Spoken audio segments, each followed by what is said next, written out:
Halo semuanya, kembali lagi bersama saya Michael. Di video kali ini kita akan bahas update market crypto dan kita juga akan bahas update untuk salah satu altcoin yang akan kita bahas di video kali ini, yaitu adalah Polkadot atau DOT ya. Nanti kita akan lihat update-nya secara fundamental bagaimana, dan mungkin nanti selama beberapa hari ke depan kita juga akan mulai membahas fundamental altcoins dan secara harganya juga. Jadi mungkin teman-teman bisa request juga, nanti kita bahas fundamentalnya termasuk dengan teknikalnya juga ya.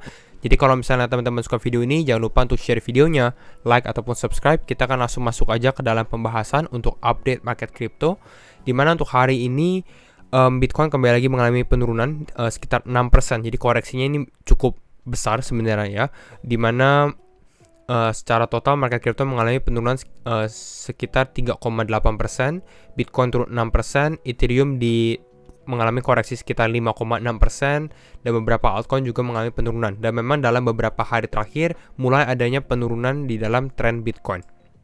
Jadi ada condong pelemahan. Nanti kita akan lihat apakah ini sudah berbahaya atau belum. Kita akan nanti lihat secara teknikalnya.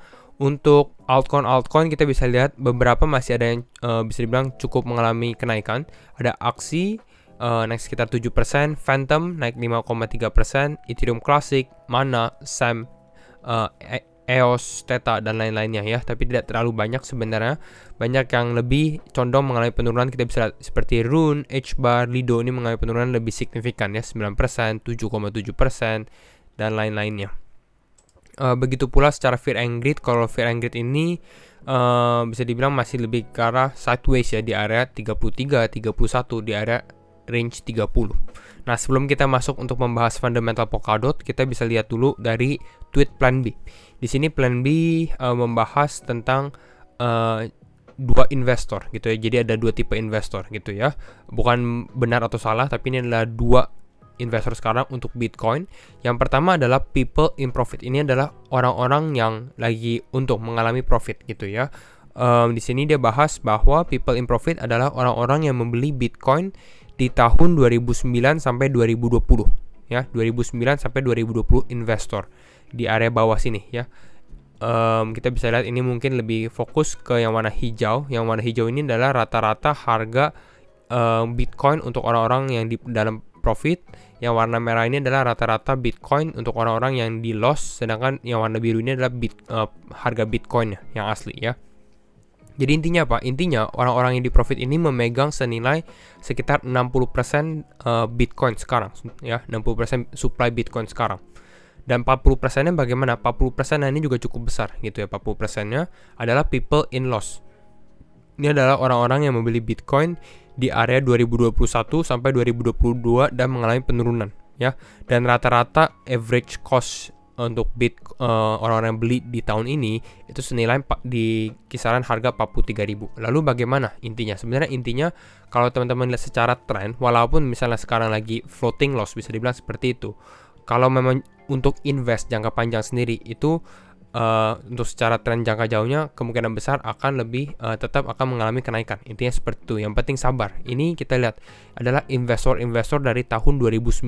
Jadi udah dari belasan tahun yang lalu ya. Jadi itu. Jadi 40% Bitcoin di dalam loss. Kita sekarang masuk ke dalam Polkadot ya. Update saja. Polkadot ini sekarang berada di ranking 12 ya. Sebelumnya waktu bull market dia sempat masuk ke dalam mungkin top 10 ya, sekitar top 10 kripto gitu ya. Dan bagaimana secara fundamentalnya, apakah Polkadot ini atau DOT masih bagus atau kurang ya. Kembali lagi disclaimer on and do your own research, karena setiap keputusan untuk jual atau beli tetap di tangan teman-teman ya. Kita akan coba update saja. Polkadot sebenarnya salah satu kripto yang saya pribadi juga cukup suka, dan kalau kita perhatikan Polkadot ini dari Messari ya. Polkadot punya developer activity ini cukup bagus ya. Di sini dia bahas Polkadot had the second largest developer community in 2021.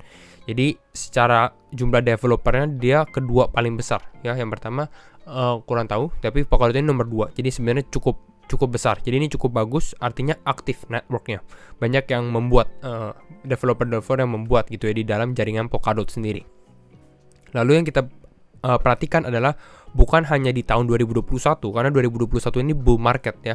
Orang lagi naik dan mungkin lebih aktif di dalam kripto, tapi kita harus perhatikan pada saat market mulai mengalami penurunan, pada saat bear market, apakah masih aktif atau tidak. Dan bisa diperhatikan bahwa untuk di kuartal 2 2022 masih ada sekitar 11.000 developer activity, dan kalau kita perhatikan secara grafiknya stagnan gitu ya, stabil di area ini. Jadi cukup bagus dari developer activity-nya. Lalu selanjutnya secara fundamental mungkin teman-teman sudah familiar, Polkadot ini ada yang namanya parachain ya, dia adalah layer 0. Kita sempat membuat video tentang layer 0 itu apa.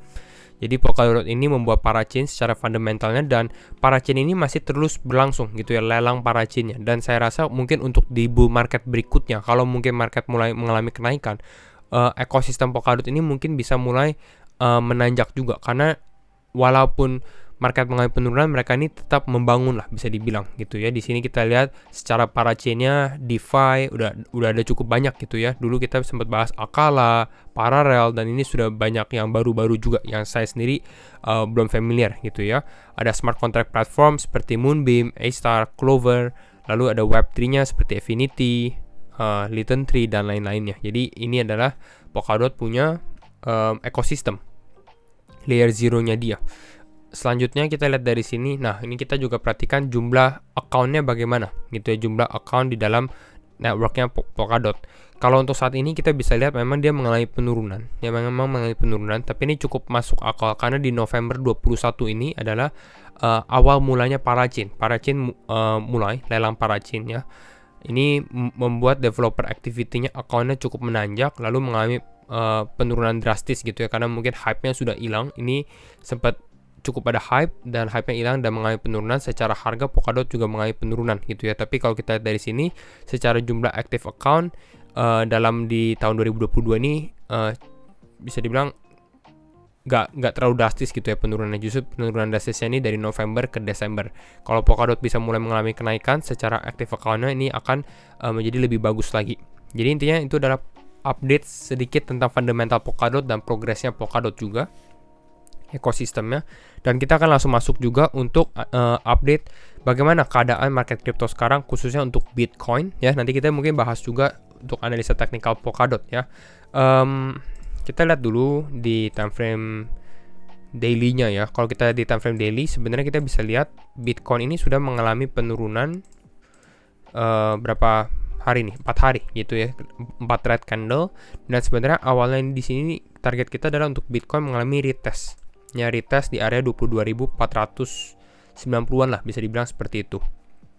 Nah, untuk sekarang kita bisa lihat bahwa ini secara di time frame daily Bitcoinnya sudah mulai mengalami penurunan gitu ya, dan ini harus diperhatikan ya. Kalau saya analisa saya sendiri, saya melihat konfirmasi dari closing candle harian gitu ya. Jadi di sini masih ada sekitar 8 jam lagi. Perhatikan di kisaran level 22.400, 22.300-an gitu ya. Kalau Bitcoin ternyata closing di bawah ya secara time frame harian, ya mungkin artinya dia udah mulai breakdown support di area level 22.000 di sini ya. Seperti yang kita buat di daerah ini dan daerah ini yang sebelumnya menjadi resisten dan sekarang menjadi support, ini artinya sudah tidak kuat. Kalau dia closing di bawah level 22.300 deh ya, di bawah level 22.300. Dan mungkin masih ada potensi sebenarnya kalau dia breakdown untuk menahan ya support selanjutnya sebenarnya di area ini, di area kisaran area 22.700. Nah, di area level 22.700, 20.600-an. Ya, ini adalah support selanjutnya untuk Bitcoin. Dan kalau ternyata Bitcoin mengalami penurunan lagi, jebol dalam support selanjutnya, ya artinya bear market rally-nya atau relief rally yang kita sudah sempat buat di sini, Bitcoin ya naik sekitar 27%, artinya mungkin sudah berakhir gitu ya, dan mungkin kita bisa kembali lagi masuk ke dalam potensi penurunan selanjutnya. Itu yang kita bisa lihat dari pergerakan market, karena kita harus perhatikan juga bahwa akan adanya FOMC meeting, Mt. Gox. Jadi cobaan untuk market crypto ini masih berjalan juga selama beberapa minggu ke depan ya, saya rasa. Jadi ini bisa diperhatikan. Hopefully skenario paling bagusnya untuk sekarang untuk Bitcoin, kalau kita lihat di time frame 4 jam ya, adalah closingnya dia bisa bertahan ya. Bitcoin mungkin bisa kembali lagi naik ke level 22.400, 22.500. Kalau misalnya Bitcoin bisa melakukan hal tersebut, itu cukup bagus gitu ya. Dan mungkin masih ada last push atau kenaikan terakhir sebelum kita ada penurunan lebih dalam lagi. Itu kalau skenario yang cukup bagus ya untuk Bitcoin ya. Mungkin Bitcoin bisa mencoba lagi untuk break level 24.200 yang sebelumnya menjadi resistance gitu ya. Dan mungkin target selanjutnya untuk Bitcoin ya di area kisaran level 25.000 kali ya secara level psikologinya. Jadi ini yang harus diperhatikan untuk teman-teman gitu ya. Kalau misalnya teman-teman melihat dengan keadaan makronya, kalau saya sarankan mungkin lebih baik bersabar gitu ya. Kalau misalnya untuk jangka panjangnya lebih baik bersabar. Kita lihat setelah FOMC bagaimana apa yang dilakukan. Kalau ternyata memang Bitcoin mulai melakukan penurunan dan kita bisa lihat secara fear and greed index ini sudah kembali lagi ke dalam extreme fear ya, itu mungkin udah waktunya mulai mencicil lagi untuk beli kripto yang berfundamental bagus gitu ya di level bawah sini. Istilahnya seperti itu, dollar cost averaging untuk kita menunggu bull market berikutnya. Itu strategi yang kita akan implementasikan ke depannya. Ya, untuk sekedar trading kita menunggu apakah ini akan breakdown atau tidak, dan konfirmasinya sebenarnya paling bagus di time frame daily-nya. Jadi kita menunggu dulu karena ini benar-benar dia lagi di posisi supportnya. Dan kalau kita lihat di grafik lainnya, di sini sempat kita bahas grafik di salah satu grafik yang lain gitu ya, kita bisa lihat memang support Bitcoin selanjutnya ini berada di kisaran level 21.700-an.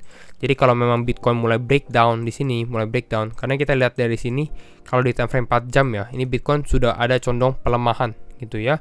Walaupun memang harus diperhatikan Bitcoin ini suka mengalami fake out. Jadi seperti ini, pura-pura turun ke bawah istilahnya ya. Lalu kembali lagi mengalami kenaikan. Ini yang kita alami juga pada saat di posisi ini nih.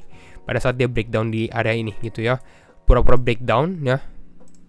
Mengalami breakdown, orang-orang takut gitu ya, mungkin membuka posisi short dan ternyata mengalami short squeeze yang cukup kuat dan Bitcoin bisa kembali lagi naik ke atas. Itu yang Bitcoin condong suka lakukan. Jadi ini harus kita perhatikan.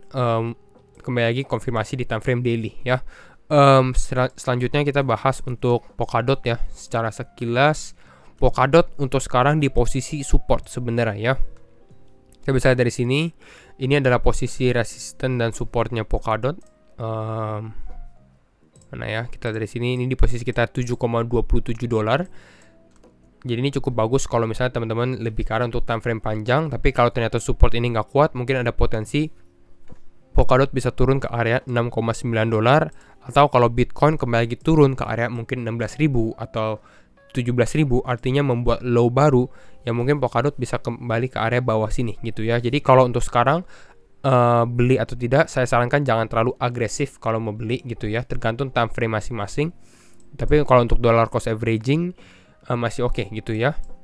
Untuk kalau mau beli sekarang ini lebih baik menunggu konfirmasi Bitcoin-nya dulu. Kalau ternyata Bitcoin secara time frame daily-nya bisa bertahan di support, jadi masih ada potensi untuk Polkadot mungkin tes ke area 8,5 dolar ya. Ini adalah resistance berikutnya untuk short term time frame lah ini, beberapa hari ke depan kalau memang Bitcoin-nya tidak breakdown ya. Kalau dia breakdown ya artinya lebih baik menunggu waktu yang tepat ya, masih wait and see. Jadi itu untuk Polkadot. Kita tes sekali lagi untuk USDT dominance juga, bagaimana pergerakan stablecoin ya. Kita bisa lihat dari sini Bitcoin, altcoins dalam beberapa hari terakhir mengalami penurunan, dan kita bisa lihat untuk stablecoin di sini ini lebih ke arah sideways tapi condong dia lebih naik ke atas ya kalau kita lihat di time frame daily-nya. Artinya adalah orang-orang mungkin udah mulai take profit ya, yang beli di bawah gitu ya, Bitcoin beli di bawah, mulai take profit ke atas dan stablecoin-nya makin lama makin naik. Nah, untuk sekarang sebenarnya bisa dibilang dia lagi berada di dalam minor resistance ya. Kita bisa lihat dari sini di area kisaran area, nah ini ya, kita ganti warna. Nah di warna kuning ini, jadi ini adalah minor resistance-nya. Jadi mungkin masih ada potensi dia akan ada rejection dalam beberapa hari ke depan, mengalami penurunan dulu, baru mencoba kembali naik ke atas kalau kita lihat dari USDT dominance, kecuali memang dia breakthrough resistance dan bisa kembali ke dalam fase ini. Jadi ini untuk USDT dominance yang harus diperhatikan. Dan mungkin itu untuk update market crypto hari ini. Kita membahas sedikit fundamental tentang Polkadot, update-nya, dan juga update market crypto untuk Bitcoin ya. Jadi kalau misalnya teman-teman suka video ini, jangan lupa untuk share videonya, like ataupun subscribe. Dan sekali lagi, thank you semua for watching, and see you in the next video. Bye-bye.